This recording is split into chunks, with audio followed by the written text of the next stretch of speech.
E aí, pessoal, hoje a gente vai fazer o gabarito comentado do simulado de microbiologia e imunologia, o estudo integrado 3 para o pessoal de odonto. É o mesmo simulado, tá?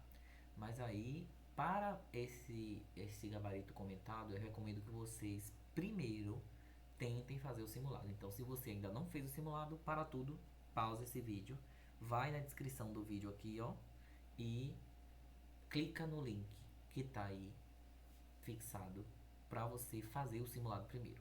Porque não vai fazer muito sentido você ver um gabarito comentado, sendo que você não tentou responder primeiro. Então, seu ganho de aprendizado vai ser maior se você tentar responder e depois corrigir. Então, comece por aí. Já começa se inscrevendo aqui embaixo no canal do professor, né? Que se o professor postar alguma coisa, você vai estar informado. E vamos lá. Vamos para a primeira questão, que essas questões são os modelos de questão que eu gosto de aplicar. Todos os objetos abaixo, todos os objetos de estudo, todos os objetos abaixo são objetos de estudo da microbiologia, né? Certo? Só que aí ficou meio cortadinho, mas não tem problema não. Dá para entender que tudo que está aí embaixo é objeto da microbiologia menos um. Então a gente tem os protozoários, as arqueias, a quitina, os eumintos, as algas. E aí é só a gente lembrar das formas de vida que são estudadas pela microbiologia, né? Protozoários são, arqueias também, eumintos também, algas também. Perceba que eu coloquei formas de vida que a gente não se dedica na disciplina, mas que são estudados na microbiologia, justamente para que você saiba que existem outras formas de vida que essa disciplina se dedica, mas não necessariamente estão dentro do componente curricular para que você explore. Mas você tem que saber quais são os objetos de estudo da microbiologia. E aqui tem os protozoários, arqueias, eumintos e algas. Inclusive, os eumintos são estudados apenas na fase de ovo e larva. A quitina é uma proteína, né? Então, não é a única alternativa viável, porque a gente está procurando qual não é. Então, aqui não é a quitina, porque é uma proteína, então não é uma forma de vida. A microbiologia estuda formas de vida microscópica. E no caso, a actina seria uma proteína. São partículas proteicas, possui DNA ou RNA. É uma descrição de um objeto de estudo, um grupo microbiológico. Esse trecho se refere a qual desses grupos? As bactérias, vírus, arqueias, fungos, protozoários. Então, não são células, são partículas. Então, aqui eu já posso eliminar as bactérias, porque eu sei que a bactéria é uma célula, as arqueias, porque eu sei que as arqueias são parecidas com as bactérias, mas elas sobrevivem em ambiente inóspito. Os fungos também são formados por células e os protozoários são células. Os únicos que tem aqui desses grupos que são células, que não são células, são partículas que têm DNA ou RNA são os vírus. Então é a única alternativa que pode responder essa questão. A energia vital é suficiente para que haja vida de qualquer material inanimado. Então, surgir a vida a partir do nada. Essa afirmação ilustra qual teoria presente nos primórdios da microbiologia, que a vida surge do nada. Eu tenho a biogênese, a evolução, a abiogênese, a gênese ou nenhuma das acima. Aí aqui eu vou pela composição da palavra bio e gênese. Gênese é o começo e bio vida. Então, como é a vida se inicia? Então, a vida se inicia a partir da vida. Evolução é que tem um ancestral em comum e esse ancestral em comum vai se ramificando e dando origem a outras espécies, né? Então, não tem relação com a energia vital. A abiogênese, A na biologia, é não bio-vida e gênese início. Então, a vida não começa na vida. A vida depende de uma energia vital e qualquer objeto ele pode gerar vida, assim como camisas suadas e trigo podem dar origem a ratos. Então essa teoria é a teoria da abiogênese. Não existe vida. O começo da vida não é com a vida. A vida pode surgir a partir de qualquer material, desde que tenha a energia vital presente. Então, a teoria que está se referindo aqui aqui é da abiogênese, letra C. A gênese é o começo de tudo, né? Gênese. Não tem a teoria específica. E nenhuma das acima não, porque eu já localizei uma. Então, não é nenhuma das acima. As bactérias podem ter diferentes formatos. Essa característica pode ser utilizada para a identificação da bactéria. Todos abaixo são exemplos de morfologia bacteriana, exceto, então, esse tipo de pergunta é muito comum, em que todos são algo menos um, que é o exceto. Cocos, espiroqueta, bacilo, vibrião, encapsulados. Eu tenho os cocos, que são redondinhos. Eu tenho as espiroquetas, que são espirais. Eu tenho o bacilo, que são arredondados. Eu tenho o vibrião, que tem um formato de vírgula. Mas aí eu tenho encapsulados. Encapsulados é ter cápsula ou não ter cápsula. Ter cápsula ou não ter cápsula não está relacionado ao formato, e sim à composição química do revestimento da bactéria. Então, do lado de fora, pode ter cápsula ou pode não ter, mas não modifica a, o formato. Ele pode ser bacilos com cápsula, vibrião com cápsula, espiroqueta com cápsula. Isso não interfere. A cápsula não muda o formato. A cápsula só envolve e protege a bactéria. Então, não está relacionado ao formato da bactéria ser encapsulada. Ter cápsula, não ter cápsula, não tem relação com o formato, e sim com uma composição do material que envolve essa bactéria. São estruturas externas à parede celular de bactérias, exceto, então, eu tenho uma bactéria, lembre-se do modelo didático de bactéria, eu tenho uma bactéria e ela vai ter a parede celular. O que eu quero saber é o que está do lado de fora da parede celular. Eu tenho todas as estruturas aqui externas à parede celular, menos uma. E aí você vai ter que localizar qual está do lado de fora. Fímbrias, são espécies de fibras. Será que tem fímbrias aqui do lado de fora? Tem fímbrias, então não é fímbrias. Filamentos axiais. Os filamentos axiais eles vão estar presentes nas espiroquetas, né? Mas também são externos à parede celular. Ribossomo. Onde eu vou ter o ribossomo na célula? O ribossomo vai estar aqui, no citoplasma. Dentro do citoplasma de bactéria vai ter o material genético e os ribossomos. Então eu já tenho um indicativo. Deixa eu ver as outras alternativas. Flagelo. O flagelo é externo à parede celular. Então eu já elimino o flagelo. Pile. O pile é a ligação que uma bactéria vai fazer com a outra para transferir o plasmídio. E está externa à parede celular também. Então, a única alternativa para responder a questão é a letra C, o ribossomo. Avalie as seguintes afirmativas. Amo esse tipo de questão porque não existe sorte nela. A única forma de você conseguir responder essa questão é você avaliando afirmativa por afirmativa e eliminando ou aceitando aquela afirmativa como verdadeiro, correto ou incorreto, ou verdadeiro ou falso, enfim. Então vamos avaliar. Bactérias arredondadas têm morfologia chamada Coccus. Isso daqui já viu, né? A gente já teve uma prévia lá atrás na morfologia. Então Coccus, ok. Bactérias com espessa camada de peptídeo glicano na parte externa são classificadas como gram-positivas. Então ter a espessa camada de peptídeo glicano na parte externa são classificadas como gram-positivas? São. E é expresso pela coloração arroxeada com a coloração de gram. Bactérias com duas membranas e camada fina de peptídeo glicano entre elas classifica essas bactérias como gram-negativas. Também. Então não tem nada de errado com a 1, não tem nada de errado com a 2, não tem nada de errado com a 3. A 1 apenas está certa? Todas estão corretas? 1, 2 e 3, 1 e 3, 1 e 2. Então aqui, ó, todas estão corretas. Alternativa B. São estruturas internas à parede celular de bactérias, exceto, ou seja, as estruturas estão dentro da parede celular, menos uma.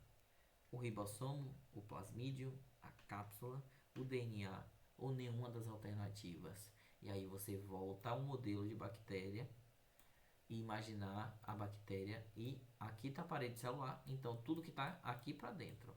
Então eu vou ter o ribossomo aqui dentro? Sim, então o ribossomo não é. O plasmídio vai estar aqui dentro? Sim, o plasmídio é a porção do DNA circular que a bactéria vai produzir para poder se comunicar, né? Para transmitir algumas informações. Então não é. A cápsula é aquela camada externa que vai proteger essa bactéria, que é o glicocálice também, né? Então a cápsula está do lado de fora. Então deixa eu analisar as alternativas. O DNA, acabei de falar que o DNA está aqui dentro, né? Que é o que vai dar origem ao plasmídio. Então o DNA não é. E eu já sei que é a cápsula, então nenhuma das alternativas também não se aplica. Então é a cápsula que está do lado de fora, ou glicocálice, que é esse revestimento viscoso, essa camada espessa que vai manter essa bactéria protegida, proteger ela da fagocitose, de detergentes, de danos físicos, de secação. Então essa aí é a cápsula, essa está externa à parede celular. Analisando placas de cultura bacteriana, foi possível observar a placa A com alta taxa de divisão, então estava dividindo muito. A placa B com taxa de crescimento estabilizado, então aqui estabilizou. A cresceu. B estabilizou. E C com estagnação no crescimento. Então o crescimento estagnou em C. Aqui alta taxa de divisão em A. Estabilizado. Estabilizado é o que? O número igual entre divisão e morte, fazendo com que esse número fique igual. Já aqui está dizendo que está estagnado, o crescimento está parado. Então, quando o crescimento está parado, ele não altera. Essa placa aqui, ó, foi colocada, ele ficou em C por um tempo, depois ele começou a crescer em A e depois ele ficou em B. Indica a alternativa que classifica as fases do crescimento bacteriano dessas placas. Eu tenho A dizendo que é a fase de morte. A fase de morte vai ter essa taxa de crescimento? Não. Então já apago aqui a fase de morte. B, lag. O lag vai ter essa fase de estagnação, né? Lag é aquela demora até se adaptar, de adaptação. Então não. E C, log. Essa fase linear vai ser de log? Não. Então A não. A, lag. A lag vai ser o crescimento tão alta taxa de divisão? Não. B, log. Log vai ser essa fase estabilizada? Também não. C, adaptação. C tem a ver com adaptação, né? Porque vai estar estagnado, tentando se adaptar ao ambiente para depois começar a crescer. Então, adaptação eu já tenho um indicativo aí. A, log. Então, log tem relação com A, porque é o crescimento logarítmico, um crescimento muito expressivo. B, lag. Não, porque B está dizendo que o crescimento está estabilizado, então tem crescimento. Se tem crescimento, é porque ela já está crescendo e morrendo na mesma quantidade. E C, adaptação. A adaptação aqui eu chamo atenção, porque como ela está estagnada, é porque ela ainda está se adaptando para tentar crescer. A, log. Então A, log está certo. B, estabilização. E C, lag. Então aqui, ó, essa fase de B, em que o número de morte é igual ao número de divisões, vai manter esse crescimento estabilizado. Então depois de passar por A, que é um crescimento acelerado, chega em B, que estabiliza. E antes disso teve o C, que foi de estabilização, ou perdão, que foi a fase C, que é a de lag, que é a de adaptação, que demora a começar a se adaptar àquele ambiente para depois passar para log. Então a gente tem A, log, que é o crescimento logarítmico, B, de estabilização, e C, que é lag, que vai ser essa demora em crescer, essa estagnação no crescimento relacionado a log, ou perdão, a lag. Então tem log, adaptação, e lag. Então B não está relacionado à adaptação, está relacionado à estabilização. Está dizendo aqui que a taxa de crescimento está estabilizado. Por estar estabilizado é uma fase de estabilização. Perfeito? Então eu tenho aqui a resposta correta é a letra D. A, crescimento logarítmico. B, fase de estabilização. E C, fase lag. Controle do crescimento bacteriano com a finalidade de morte celular pode ser realizado utilizando todas as estratégias abaixo, exceto... Bom, a gente está vendo, a gente já viu, né, na disciplina, que o crescimento ele pode ser feito, o controle do crescimento pode ser feito de várias formas. Mas aqui quer saber como mata a célula, morte celular. Todas podem ser realizadas para matar células, menos uma. Dissecação. Se você disseca, você mata a célula? Mata. Então essa daqui não é. Radiação ionizante. Também mata a célula. Autoclavagem. Também mata a célula. Pasteurização. Também mata a célula. Congelamento rápido. Tadã! Esse daqui é o único que não mata a célula. O congelamento lento mata a célula. O congelamento rápido não. O congelamento rápido preserva a célula. A bactéria, por exemplo, no congelamento rápido, ela é preservada. Na dissecação, ela perde água e acaba rompendo. Na radiação ionizante, ela degrada o DNA. Na autoclavagem, a temperatura e pressão faz com que essa célula se rompa. Na pasteurização também, aumenta e reduz a temperatura de forma brusca. Então, por eliminação, você ia encontrar o congelamento rápido. Mas se você lembrar, a gente tem lá nas descrições de controle de crescimento bacteriano, a gente tem uma imagem de um congelamento lento, em que o cristal se forma e rompe a célula, e o congelamento rápido, em que esse cristal ele paralisa. Esse cristal não avança lentamente e não rompe a célula. Então, o congelamento rápido faz a preservação de bactérias e não a destruição. Então, para causar morte celular, a único que não causa morte é o congelamento rápido, que é feito por ultrafreezer, né? Nas imagens do slide que a gente utilizou, tem lá a imagem do ultrafreezer. Avalie os micro-organismos abaixo. Micobactérias são dotadas de ácido micólico ao invés de peptídeo glicano. Se você desenhou a parede celular de uma micobactéria, você percebeu que tem peptídeo glicano e tem um ácido micólico. Então, não é um ao invés do outro, tem os dois. Então, essa daqui eu já sei que está errada. Causador do tétano e do botulismo produz um endósporo que favorece a movimentação no ambiente. O causador do tétano e do botulismo, que é o Clostridium, produz um endósporo, mas ele não favorece a movimentação. Ele favorece a sobrevivência, porque o Clostridium ele vira esse endósporo, que é esse esporo interno, para sobreviver naquele ambiente e não necessariamente se movimentar. Para se movimentar é o flagelo. Então aqui é a função de outra estrutura. Então esse daqui está errado. Causador da sífilis da leptospirose tem formato de espiroqueta, que auxilia na natação contra o fluxo de líquido. Perfeito. O formato de espiroqueta faz com que a natação antifluxo seja mais acentuada. A pneumonia bacteriana é causada por uma bactéria chamada Streptococcus pneumoniae. A pneumonia bacteriana não é causada por uma bactéria. Ela pode ser causada por essa bactéria ou por outras bactérias. Então não vai ser um agente etiológico que vai causar pneumonia. São vários. Então eu tenho aqui apenas a 3. Então, ó, já elimino todas. E aqui eu já marco a correta, apenas a 3. Perfeito?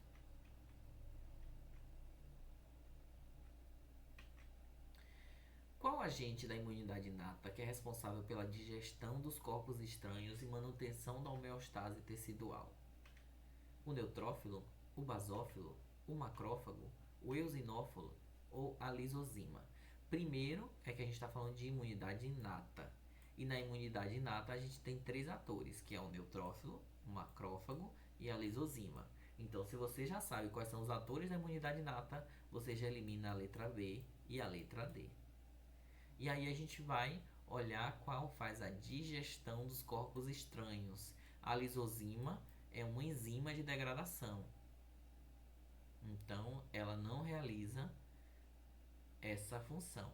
Ela está presente na saliva, no leite materno, e vai fazer a degradação de parede celular de bactéria, mas ela não vai fazer a digestão e não vai trabalhar na homeostase tecidual. O neutrófilo também é acionado em momentos de infecção. É a primeira sinalização de defesa do corpo, mas ele não realiza a digestão de corpos estranhos. O macrófago, fago, vem de alimentação e macro de grande, então é uma célula grande que se alimenta das outras. Então eu tenho aqui um resíduo celular, esse macrófago, ele engloba essa partícula e ele degrada essa partícula com enzimas digestivas. Ele que vai fazer a manutenção da homeostase tecidual. Então a resposta correta é a letra C, macrófago. Qual estrutura é responsável pela defesa do organismo na imunidade adaptativa? Então, todas são responsáveis, menos uma. O antígeno, o soro, o anticorpo, o linfócito ou o macrófago.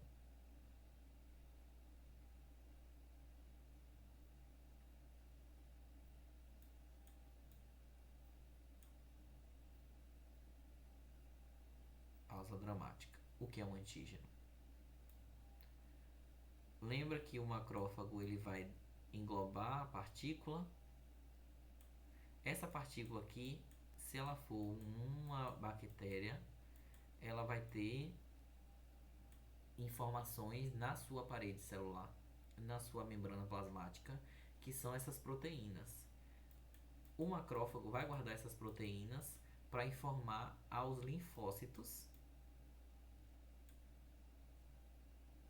como produzir anticorpos. Então, para cada antígeno, que é esses fragmentos de proteína oriundas de outros micro-organismos localizados pelo macrófago, o corpo vai produzir anticorpos. Então, a gente já tem aqui na imunidade adaptativa o antígeno, que vai ser coletado pelo macrófago, o anticorpo e o linfócito. E a gente pode, em alguns casos, a gente pode receber de imunidade adaptativa, de modo externo, o soro. O soro nada mais é do que injetar o antígeno em um agente externo, como por exemplo num cavalo. Aí o cavalo produz os anticorpos e a gente extrai o sangue do cavalo, produz o soro, separando as células do sangue e fica só com os anticorpos na porção branca do sangue. Essa porção branca do sangue do cavalo, cheio de anticorpos que o cavalo produziu, é o que a gente chama de soro. Então, soro nada mais é do que um caldo de anticorpo, só que produzido por um ser externo. Então, eu tenho antígeno, eu tenho soro, eu tenho anticorpo e eu tenho um linfócito. Então, todos esses aqui são da imunidade adaptativa, menos o macrófago, porque o macrófago é da imunidade inata. Então, a resposta correta é a letra E. A imunidade inata possui atores que estão presentes desde que nascemos. Todos abaixo são atores do mecanismo do sistema imune inato, exceto a gente já viu nas outras questões, né? A lisozima, o anticorpo, o macrófago, o neutrófilo, todas estão corretas. Então eu tenho aqui, já situei vocês na última vez, a lisozima, o macrófago e o neutrófilo. E todas estão corretas? Não, porque eu tenho um anticorpo. O anticorpo ele só vai ser gerado depois que o macrófago ele começar a reunir informações de antígenos para informar os linfócitos. Então esse anticorpo ele pertence não ao sistema imune inato, ele pertence ao sistema imune adaptativo. Então a resposta correta é a letra B. Todas as doenças abaixo são causadas por procariotos, mas apenas uma das alternativas possui doença causada por micobactérias. E é expressa pela alternativa sífilis, leptospirose, hanseníase, tétano ou botulismo. Aqui a gente tem dois grupos, que é a sífilis e a leptospirose. Ambas são causadas por bactérias que têm um formato de espiroqueta. Tanto a sífilis, que é uma IST, quanto a leptospirose, que é uma doença que é transmitida com rato como vetor, ela tem esse formato bacteriano. Então, você pode ir fazendo aí seus esquemas, seu mapa mental, lembrando desse formato bacteriano e da vantagem que essa infecção pode ter por conta desse formato, né? Nos fluidos, na relação sexual, essa sífilis, a espiroqueta causadora da sífilis, ela vai poder ganhar a propulsão aí nadando contra o fluxo. E a leptospirose também, né? Em regiões onde vai ter muito xixi de rato em enchentes, em água empoçada, a partir do momento que a pessoa entrar em contato com aquela água contaminada, essa, essa bactéria ela pode favorecer fazendo a natação, né? Nadar em direção ao hospedeiro. Aí a gente tem o tétano e o botulismo, que também pertencem ao mesmo grupo de Clostridium, que são aqueles estilos de bactérias que produzem o endósporo. Então, se você já estudou aí o endósporo, que é aquele esporo, aquele semente interna que esse tipo de bactéria produz para sobreviver no ambiente, que é o caso do Clostridio tetani e Clostridio botulino, que causam o tétano, respectivamente tétano e botulismo, eles produzem esse tipo e aí eles são bactérias que produzem endósporo. Então não são micobactérias, elas são bactérias. E espiroquetas também são bactérias. Vão ser micobactérias aquelas que têm tanto o peptídeo glicano quanto o ácido micólico na sua parede celular. E a única micobactéria que eu vou ter, se eu não tenho sífilis, não tenho leptospirose, tétano, botulismo, eu vou ter a hanseníase, que é causada pelo bacilo de Hans. É uma micobactéria, é a única alternativa. A alternativa correta é a letra C. Uma bactéria analisada ao microscópio possui uma camada externa de ácido micólico e camada de peptídeo glicano. Qual grupo pertence a essa bactéria? Essa questão eu acabei respondendo de graça. Gram positiva, gram negativa, micobactérias, flagelados e streptococcus. Bom, a camada das micobactérias, elas têm o peptídeo glicano também, mas acima do peptídeo glicano, ela tem as camadas de ácido micólico. Isso não permite com que elas corem na coloração de gram. Então elas não são nem gram positivas nem gram negativas, elas não coram com gram. Não são, ser flagelado ou não tem relação com a camada externa. Porque o flagelo não é uma camada externa. O flagelo é uma estrutura de natação, né? E Streptococcus também é um formato. Não tem relação com uma camada externa. Streptococcus nada mais é do que um monte de cocos aglomerados. Então são células com formato globular. Então, o Streptococcus está relacionado à morfologia, flagelo a uma estrutura de motilidade. Então, para ser um grupo de bactérias, elas são as micobactérias. Inclusive, o nome ácido micólico é porque se tratam de micobactérias. E esse daí foi o nosso simulado. Eu espero que vocês tenham conseguido responder e se lembrar de todas as questões. Caso não tenham se lembrado, estudem, façam desenhos de estrutura, façam um mapa mental, leiam os capítulos do livro, não se contentem em apenas olhar slide e responder o simulado e a correção. Façam anotações para que esse conteúdo ele fique o mais estruturado possível na mente de vocês. Porque para a futura profissão de vocês, saber microbiologia e imunologia é fundamental. É muito cobrado em concurso público. Além disso, vocês vão usar em outras disciplinas. Perfeito? Então não parem de estudar esse assunto, porque eles vão ser cobrados o tempo todo. Espero que consigam um bom desempenho na avaliação. Desejo a todos um bom estudo. Qualquer dúvida, estou na FBBR todos os dias. Não hesitem em me pedir ajuda. Perfeito? Bons estudos e até mais.